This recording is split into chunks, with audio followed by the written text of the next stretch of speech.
ได้ได้เป็นธรรมดาอยู่บ้านบ้านนี่ห้องงานเช้าเดี๋ยวให้ใกล้ป้าใส่ทุกคนกันดิเรื่องไปนอนกันเนาะโอ้หนาวประตูนะใช่เฮ้ยมันก็ต้องสุกเสริญตัวกันให้จับสุกเสริญคุณบอกไปแน่นอนแหละสุกเสริญแหละสุกเสริญสุกเสริญเดี๋ยวรถน้องนิ้วหน่อยกันแล้วน้ำส่งบ่แกงบ่น้ำส่งบ่ผ่าตัดบ่ของผักพืชของผักพืชอื่นบ่ได้ผ่าตัดเนาะองค์หมอทหารเพิ่นว่านี่เฮาก็จ่าแล้ว แล้วเฮาก็ได้ผู้เดียวนี่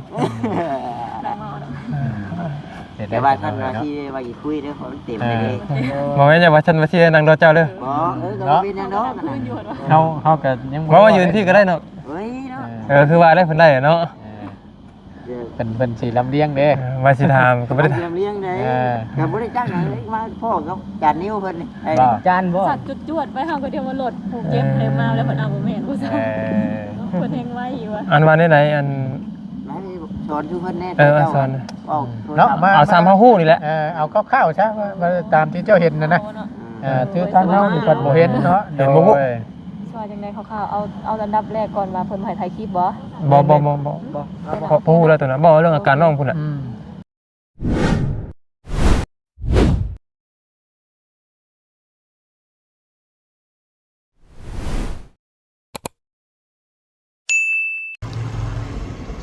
สบายดี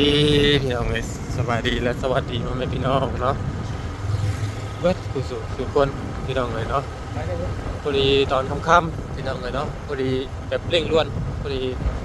ทางบริเนาะส่งมาบอกทางน้องนิ้วว่าน้องเตถือรถส้นว่าสัตว์เนาะแล้วกับบ่าวเน่าก็เลยโทรหาทางเพื่อนน้องเพิ่นน่ะบัวเพิ่นเป็นคนขับให้บ่าวเน่าสิมานัดเพิ่นอยู่ทางเมืองพี่น้องเนาะไปเฮ็ดแต่หลายคือบ่รถส้นเนาะที่นี่คือสิว่าจังไดเนาะมาเฮ็ดบุญน้ำเมเนาะมาเฮ็ดบุญน้ำเมที่นี่มื้อนี้แหละนี่แหละ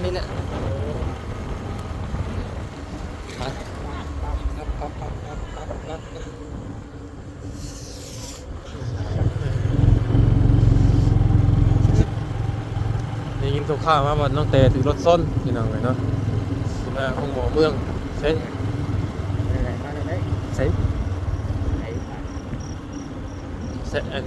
เขาจะนึ่งหมอกลุ่มอยู่ดิเพิ่ง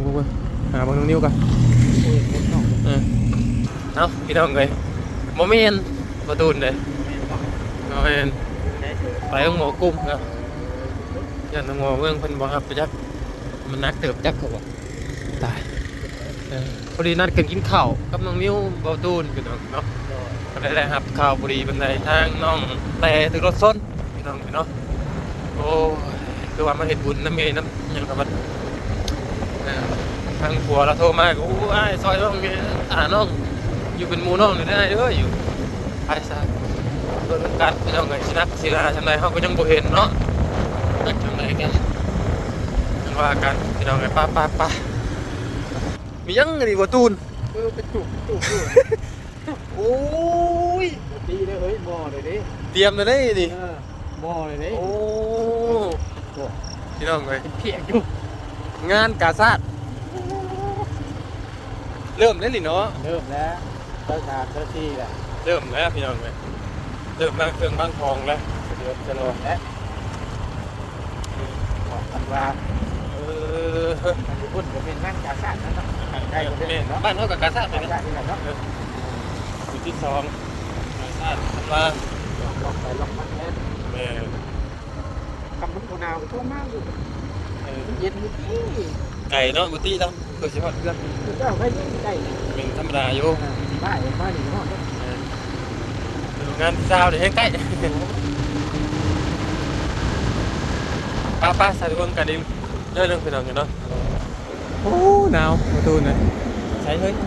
มันก็ต้องสุกเสริญตัวสุกเสริญไปแน่นอนแหละสุกเสริญแหละสุ สุดเสิร์ฟ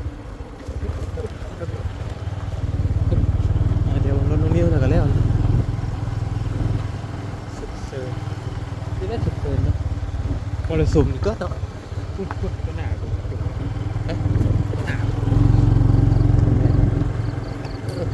ก็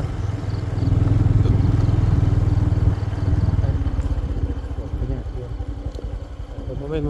เดี๋ยวตอนนี้ครับจะเห็นว่านี่ ถามจอด เดี๋ยวที่ จอดเฉยๆบัดเนาะกระมังเนี่ยจอดขึ้น ข้ามาบอลจักกับเจียวว่าแล้วติ หอดปะ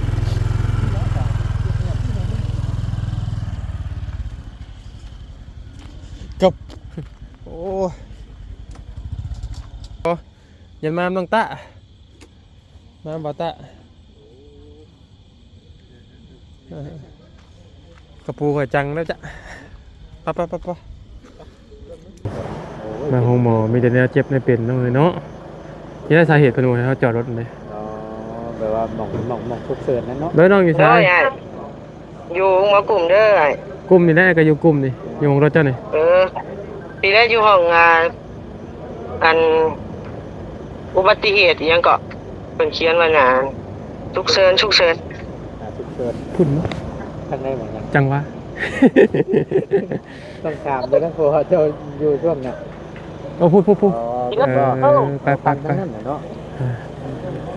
ที่ถามมันลงเนี่ยพี่น้อง ทั้งพี่ก็หายมันลมนะนี่แหละพี่น้องเลยไปพับไปบาร์กับม่วนเนาะไปอัน เอ้าแล้วอุบัติเหตุพ่อ ไปอัน ได้แล้วจ้ะ เขาบอกว่าตันโจมกันนักเลยเนาะ เนาะ ไป ไทยเนาะ คุณเป็นหายใจหมอกเลย เป็นได้ไรเนาะเอาห้อง ไม่ได้ล่ะ โดยค่าฮักว่าสั่นเนาะ หักเลยเหรอ แม่นในกะทั้งผู้กรณีซะเนาะเพิ่นว่าเข้าใจผิดว่าเหมือนเฮามาถ่ายประจานเพิ่น ท่านนี่บอ แม่นแต่ว่าเหมือนเฮายังบ่ได้ถ่ายหน้าตาเพิ่นมีแต่เหมือนเฮาบ่ถ่ายหน้าตาเพิ่นแล้วก็แล้วนะ โอ้ สบายดีเด้อ สบายดีเนาะ เพิ่นเข้าใจผิดว่าเหมือนเฮานี่สิมาถ่ายประจานเพิ่น บอ แล้วเฮาอธิบายทั้งแม่เพิ่นฟังแล้วเนาะ มันเข้าใจแล้วบอ เข้าใจแล้ว แต่ว่าเพิ่นก็รับผิดชอบเพิ่นทุกอย่าง ก็ ยัง เรื่องกฎหมายซะ บ่ได้กฎหมายเนาะ เฮามาใน ร มื้อ ถยั นี้ ง เฮา เนาะ ก็มาเป็นคนตามไทยน้องเต้ รถยัง ลูกฟอร์ดแมนเจอร์บ่ฮักกับควงแล้วเนาะกันชนเล็กซะ มารถตอนนี้มาบอ บ่ถูกพันกรณีอยู่ที่ไหน ผู้กรณีอยู่พุทธ ดำมันบอ แม่ดำๆเนี่ยกันชนเล็กวะบ่ฮักบ่ฮักกับควง ไปเฮ็ดได้นะเฮ้ย โดย เจะถามแล้วบอว่าเป็นไงจะถามข้าวบอ ไปเรื่องนี้ก็ทานแล้วนี่ก็เป็นกล้องวงจรเนาะ มีกล้อง กล้องในรถกันนะ กล้องวงจรแถวปั๊มน้ำมันที่บ่ ก็คือโอ้ละมันบ่เรื่องกฎหมายพี่น้องไงเนาะ ให้กฎหมายเพิ่นสานต่อซะ สิพิษสิถึกเขาได้ส้นเข้าไปแล้วเดี๋ยวก็มันพิษคือกัน แม่เรื่องรถใหญ่รถล่าง เอ เนาะ ออย่างนี้กันใช่ตอนนี้น้องเพันอยู่ นั่นแหละ น้อง เนาะ ฉุกเฉินกำลังใส่เฟือกในนี่อยู่ที่บ่ น้องมีเพิ่นน้องเพิ่นมีสติอยู่บ่ จังว่ายังบ่ทานไม่เฮาก็ได้ ผัวเพิ่นเด้ พวกเพิ่นก็อยู่ในนํกัน ยังอยู่ใน ว่าไงมีแต่ชุบเฮานี่บ่ตอนนี้ แม่ ไป อยู่ในมือแพทย์มือหมอนะเนาะ แต่ว่าอยู่ในนี่มีเจ้าของอันกรณีอยู่ เอา บ่ได้เฮาบ่ถ่ายดีกว่ายันเพิ่นว่าถ้าว่าถ่ายเพิ่นแล้วเพิ่นสิบ่อันรับใช้ว่าซั่น บอก แม่ บ่เกี่ยวดอกเขาอันจะว่าให้เพิ่นฟังบ่ แม่ ครับ ว่าแล้วนับรถเพิ่นลองอธิบายให้เพิ่นฟังแล้ว โดย เป็นจังได๋เหมือนเฮามาใน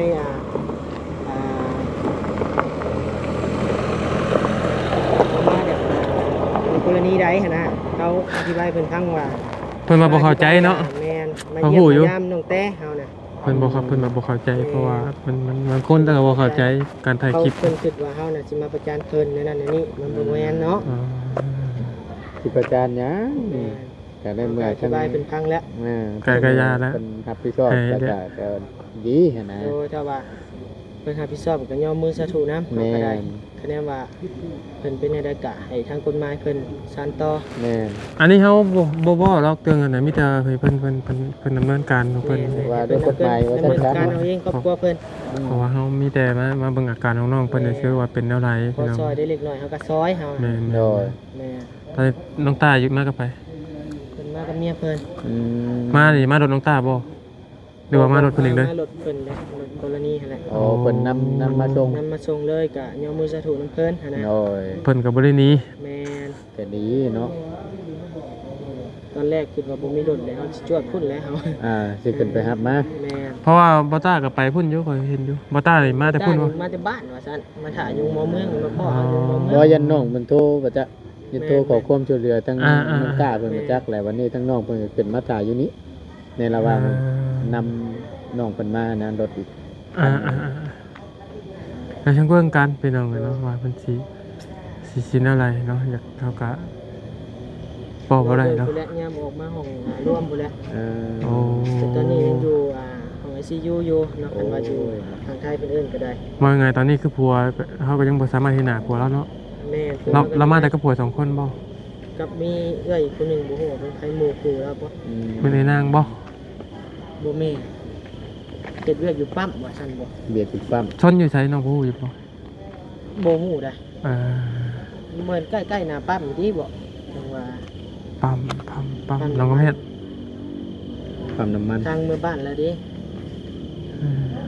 ว่าไงยังบ่ฮู้เนาะพี่น้องเอ้ย ยังบ่ฮู้ซะ เฮาบ่ขอเว้ามาอัน เราไปหลายจนมันพิษ มีแต่ว่าเบิ่งตัวจริงอีกเทื่อนึงเนาะ แม่ ทั้งแพทย์ทั้งหมอเพิ่นอันนั้นก่อนเฮ็ดเรียกเฮ็ดงานเพิ่นก่อนเดี๋ยวออกมาสักพื้นแล้วจังว่ากันคอยตามอาการน้องเพิ่นเนาะ จ้าพี่น้องไง ขออนุญาตเด้อพี่น้องเด้อบ้านนี้ เนาะก็ได้ นั่งจ้ะเป็นยังรอบใครนะ ในบ่ เข้าบ่จ้า ข้างในบ่ ได้ยืนเนาะ ขออนุญาตพี่น้องเลยเนาะสบายดีเด้อครับสบายดีสวัสดีบัดทุกคนพี่น้องมาพี่ทักมาอบอุ่นกันนี่หนาวนี่ อ๋อเพิ่นเอาเข้าห้องแล้วผ่าตัดขาบ่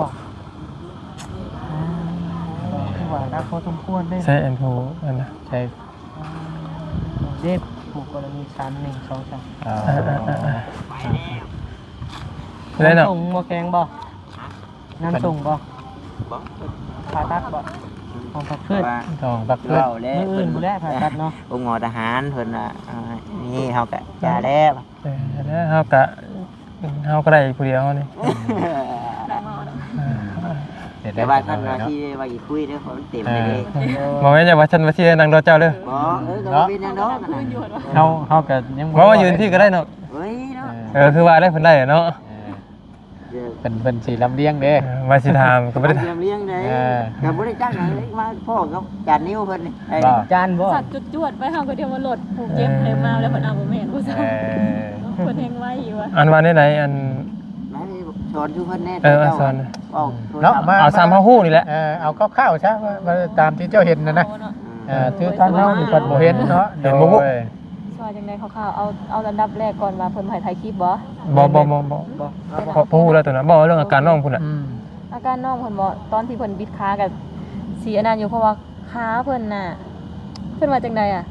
มันอยากเอียงไปทางข้างแล้วเพิ่นสิหักกลับคืนหั่นนะว่าง่ายกับเพิ่นหักก็สิหักบนคอนี่แหละแต่ว่าเพิ่นดามตั้งแต่หัวเข่าลงเลยเด้อ ทำมาฮักบ่ขอโทษแล้วพี่น้อง แม่น ฮัก ชีวิตบน อันนี้บ่ ตัวนั้นแม่นชีวิตบนขอตีนเท่าไหร่ขออนุญาตนำเนาะชีวิตบนนั้นน่ะถ้าบิดก็ ต้องขอตีนนี่ เจ้าก็ฮู้แค่นี้ แม่นเพราะถ้าเห็นเพิ่นเขียนออกมาแล้วพอเฮาไปเพิ่นก็อยู่ในเพิ่นเนาะเฮาก็บ่ได้ส่องเบิ่งทั่วให้ บัดนี้มาว่าเรื่องผู้กรณีนิดนึงบัดอาจารย์เตียงฮู้เนี่ยว่าเฮาว่าได้ก็ว่าบ่ได้ก็ว่า คร่าวๆซะ ก็ถ่ายได้เนาะเพิ่นว่าแต่ว่าก็ถ่ายแค่ตัวคนเจ็บแต่ว่าเพิ่นบ่ขอออกกล้องนำเนาะแต่ว่าเพิ่นก็รับผิดชอบคือเก่า กับบุติเพราะว่าของมื้อนี้มันอยู่ในช่วงที่ ดำเนินการ มันอยู่ใน อื่นก็สิไปเบิ่งกล้องจากหน้าห้านแถวใกล้ๆแหล้วเนาะว่าเพิ่นเองก็ยังบ่ฮู้ว่าเพิ่นนี่ไปเสี่ยวต่ำหรือว่าไปเกาะจังใดเพราะว่า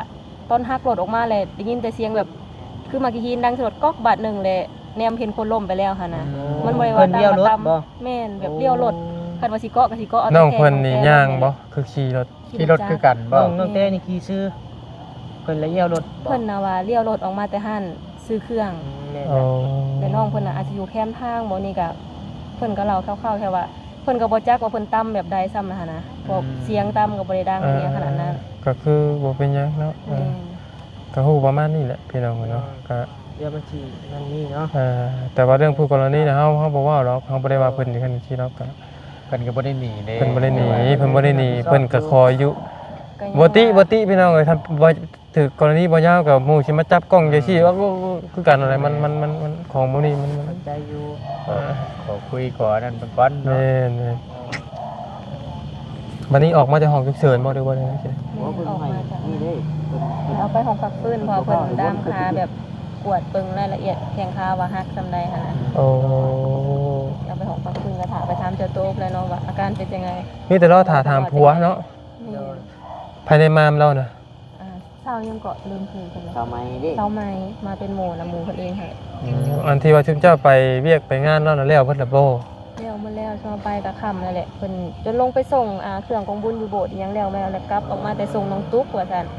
จึงได้เกิดอุบัติเหตุนะไปส่งน้องผู้ปุ้งหันก่อน บัดนี้ทางน้องฮู้เบิดล่ะบ่บัดคือสิฮู้บ่ได้เนาะ เนี่ยจะฮู้แล้วบอกไอ้นางเพิ่นก็โทรบอกผู้นั้นผู้นี้เนี่ยหั่นน่ะ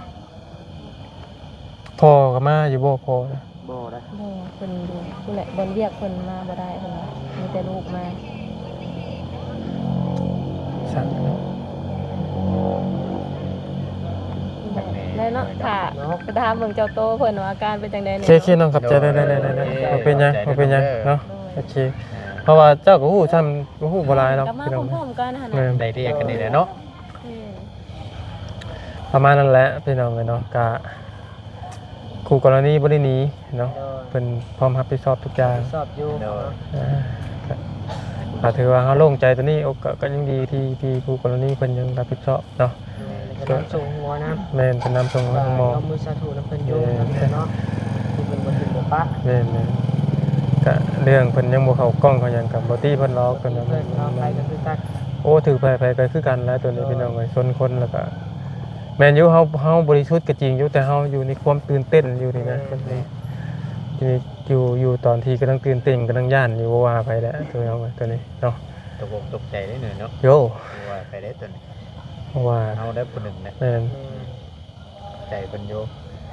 ยังดีแล้ว ถ้าได้ คือว่า บ่เกิดน้ำเฮาแล่นรถมาก็ยังตกใจอยู่เจ็บจวดมาตื่นอยู่ ที่จะได้ซะเนาะมีแต่ฐานรอเบิ่งพังเบิ่งเนาะกำมาและฐานอัน เพิ่นผู้แรกใครแน่ผู้แรก แล้วบอกกับผัวแล้วก่อนจังหวะกันเนาะแล้วบอกกับผัวแล้วแหละจัง เกิดในใดเนาะ จังไปหาซื้อน้ำซื้อไหนมาให้น้องเพิ่นแล้วก็โอเคเอากลับ โดย มาพักผ่อนก่อนมื้ออื่นจังมาเยี่ยมมายามใหม่พี่น้องอย่างน้อยก็ฮอดมื้อหมอและสุดละพี่น้องเอ้ยเนาะ อยู่ในมือแพทย์ อยู่ในมือแพทย์ในหมอก็สุดละคือเฮาในซอยยังบ่ได้ละตอนนี้มีแต่ซอยให้กำลังใจพี่น้องเนาะ โดย ให้กำลังใจ เป็นนาทีของหมอมันเนาะ แม่นให้กำลังใจ แผ่นมือหมอก็โอเคแหละดีแล้วเนาะผ่าตัดแล้วเนาะ จังหวะนี่แหละ ฮักฟิตนี่ก็เบิ่งนะมันฮักไงฮักน้อยอยู่ของเขาของผ่าตัดบ่แม่นบ่ของเกินเบื้องต้น เราขับแต่ขับผู้เลี้ยวจังหวะนี้แหละบัด เขาจะเอามา3คนเลย อยากจะขับผู้เลี้ยวเนาะเข้ามาฉะนั้นน่ะผัวคือบ่เป็นจัง ยันแล้วมาผู้เดียว ยันตั้งแต่นั้นขับรถมาผู้เดียวประจักเนาะ ยันคำมาผู้เดียวเลยยันจันปัวเป็นนั่นน่ะเนาะกับน้ำช้อนน้ำกันมากนะแต่มันก็สิเจ็บคือกัน แต่ก็บ่ได้เด้ตัวหนึงเทื่อมาทำกันผัวบ่เจ็บ เจ็ ที่ บ นี่ คน เด้ ครับเจ็บตัวบางเทื่อครับบ่เนี่ยเรียนถามเพิ่นก่อนเนาะ บ่อยากว่าอย่างไรยังผิดเพี้ยนไปแล้วไง ให้เว้าเดี๋ยวน้อยไปเรื่อยเนาะ เออ ต้องทำกับปากแก่โต เฮ็ดให้เพิ่นปลอดภัยนั่นแหละเนาะพี่น้องเอ้ยจะให้น้อง เป็ เพิ่ น น กำลังใจให้เนาะ ให้น้องเพิ่นปลอดภัยแต่กระบาดพี่ได้พี่น้องเอ้ยเนาะหาสิแล้วหาสิจบทุกจริงทุกอย่างเนาะหาสิจบเรื่องราวต่างๆพี่น้องเอ้ยมา เนี่ยมาก่อนนี่ เอามาพอตัวนี้อีกกระบะเพิ่นอยู่เลยเนาะสิว่าจังได๋พี่น้องเอ้ยถ้าเบิ่งน้ำกันนั่นแหละถ้ารุ่นน้ำกันว่าน้องเพิ่นสิก็เติบหนึงอยู่แล้วก็เบิ่งนะเนาะจนโดนได้โซมออกมา สาหัสนะสมควรเลยสาหัส เดี๋ยวย่างไปเบิ้งไม่ยากหรอก ปิดกล้องเป็นยัง ปิดกล้องแล้วอย่างไปเบิ่งอาการทำไทยเนาะเพราะว่าทีดีกล้องไปนี่มัน บ่ได้แล้วเพราะว่ากฎระเบียบต้องหมออีกยากบ่ยาวบอกบ่ยาวอยาก จะฮู้อยู่เนาะ แม่บ่ยาวบอกตรงอยาก อยากแคะเลยเพิ่นว่าอยู่กับเวลาถ่ายคลิปของหมอเพราะว่ามันเป็นกฎของเพิ่นเป็นห้องหมอรัฐบาล นี่ทำได้เนาะ ทำคือคลินิกระเบียดน่ะบ่ย่าน ขายได้ไปดอกได้ทุกอย่างอ่ะนะ แบบ ยังไงโปรโมทจำเด้ แม่นแต่ก็ต้องยอมรับว่า พาโพแซมไปให้คักอ่ะนะนวดซักก้นอยู่กับให้เบิ้งอ่ะนะได้ยาก แต่ก็ต้องยอมรับค่ารักษาตัวนั้น มันเป็นเอกชนเนาะ แม่น เป็นเอกชนมันสิแพงแน่น้อยนึงอันนี้เป็นของรัฐบาลเนี่ยก็ได้ปฏิบัติตามนั่นแหละ แม่น ตามกฎหมอเป็น ทางบานิวกาหาเต็มมาส่งแม่น้องเทพนี้กลับมาอีกแล้ววนเวียนกับมุงบอนี่ 9 โมงประมาณ7 โมง 7 โมง เนาะ 7:08 นาที 7 โมง8 นาที ประทุ่มหนึงนั่นเอง กำลังว่าสิไปหารับหานอนว่าซั่นมื้อนี้มาแต่เฮือนน้องไฟฟ้าไว้ว่าซั่นครับมีแล้วบ่มีแล้วน้องเลยแนวใดเนาะ เดี๋ยวกำลังสิแยกย้ายนั่นแหละมากินข้าวพี่น้องก็ต้องบ่ตูนก็ได้ได้นัดกันกับน้องๆเพิ่น นักกินข้าวนักกินข้าว กินข้าวนี่แหละบ่ได้กำลังสิเลิกแล้วบ่ได้ครับก็ค กิ วาม นข้าวกินน้ำเป็นน้องนิวเพิ่นเลี้ยงข้าวพี่น้องเลยเลี้ยงข้าวเพิ่นได้เงิน YouTube นั่นแหละแต่ว่า ได้แล้วบ่ ได้เลย เรียบร้อยแล้วบ่ เรียบร้อย เบิดแล้วบ่ เบิดแล้ว ยังกำลัง ว่าแล้วก็กระซิบได้อยู่บ่ได้เสียง โอ้ยเดี๋ยวก่อนรถดิโบเลย ว่าถ้าเกิดจะเปลี่ยนคันนี้ก็จักเนาะ เอาเนาะ เออ ออกมา20,000ไอ้20,000กว่า โอ้ยเอาละดีใจนำไปหลายน้องเลยอ่า ใส่หูกันเล่นแล้ว โอ้ ดีใจนำดีใจนำเนาะจะดีได้พี่น้องนี่แหละหลายผู้หลายคนก็คิดว่ามันง่ายบัดโอ้ยอยากให้มาลองมึงอยู่พี่น้องเนี่ยบางคนนั่งเบิ่งซื่อๆนี่ก็แม่นบ่ได้ไปนำแล้วบ่ได้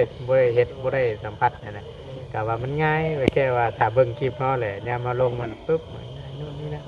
บัดพอลงสนามไปนี่น่ะมันบ่คือคิดพี่น้องเนาะก็ถือว่าประสบผลสำเร็จอีกแหละเนาะ คันหนึง ขันหนึงว่าซั่นซะก็ดีใจนำหลายๆทั้งง่ายก็ได้